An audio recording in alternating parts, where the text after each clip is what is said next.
The Final Night, inside the cell at Metropolitan Correctional Center. In July 2019, Jeffrey Epstein was arrested at Teterboro Airport and charged in federal court in New York City with sex trafficking and conspiracy offenses involving minors. The indictment alleged that between 2002 and 2005, he recruited underage girls for abuse at his residences in Manhattan and Palm Beach. This time, the case was not a local investigation. It was a federal prosecution handled by the U.S. Attorney's Office for the Southern District of New York.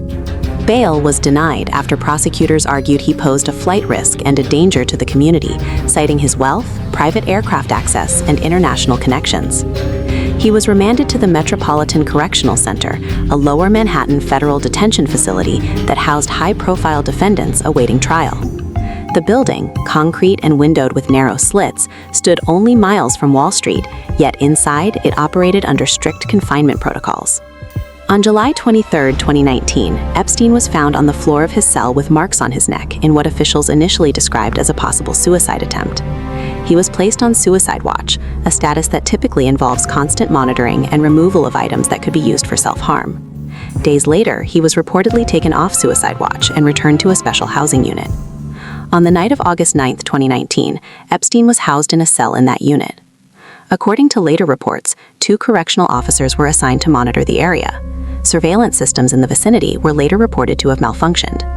In the early morning hours of August 10, 2019, Epstein was found unresponsive in his cell. The emergency responders attempted resuscitation, but he was pronounced dead at a nearby hospital. The New York City medical examiner later ruled the death a suicide by hanging. The circumstances surrounding the monitoring of his cell quickly became the subject of national scrutiny. The 2 correctional officers on duty were later charged with falsifying records, accused of failing to conduct required checks and of documenting rounds that prosecutors said were not completed. They pleaded not guilty, and the charges were later dismissed under a deferred prosecution agreement. The facility itself had already faced criticism for staffing shortages and operational deficiencies.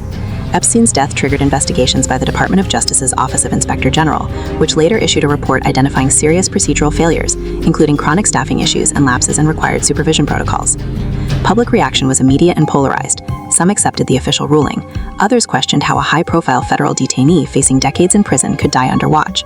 Conspiracy theories circulated widely across social media and political discourse. Officials stated there was no evidence of homicide. Nonetheless, the combination of prior suicide watch status, reported camera failures, and staffing irregularities fueled enduring suspicion. Meanwhile, the criminal case against Epstein was formally dismissed following his death, as federal prosecutions cannot proceed against a deceased defendant. Civil litigation, however, continued. Alleged victims pursued lawsuits against his estate, which later established a compensation program that distributed hundreds of millions of dollars to claimants.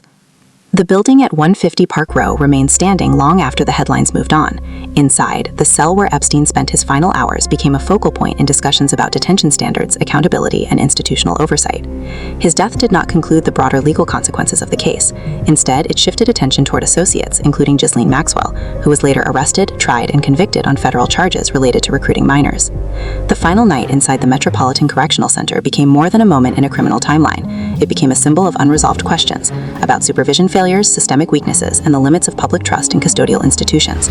Whether viewed through the lens of official findings or public skepticism, the events of August 10, 2019 marked a turning point. The man at the center of one of the most high-profile federal sex trafficking cases in modern American history would never stand trial. The courtroom proceedings many expected were replaced instead by reports, investigations, and ongoing civil actions. The case did not end in verdict. It ended in a locked cell under dim institutional lighting, in a facility overlooking the financial district of New York City.